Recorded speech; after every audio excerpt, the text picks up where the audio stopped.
Всем привет! Хочу поделиться историей двух братьев Каина и Авеля, которая действительно вдохновилась, что два брата принесли жертву Богу, Каин и Авель. И знаете, в чем фишка? Фишка в том, что с каким сердцем каждый из братьев они принесли жертву.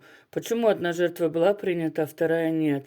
Потому что Каин, и он принес жертву с грубым сердцем, он был не в послушании, а Авель, он наоборот был послушный Богом, и он принес самое дорогое ценное, что у него было.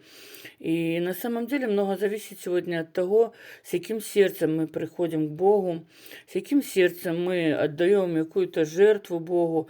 И если мы действительно с чистым искренним сердцем приходим к Богу, то Бог Он примет наши молитвы, наши жертвы, все то, что мы делаем для Бога.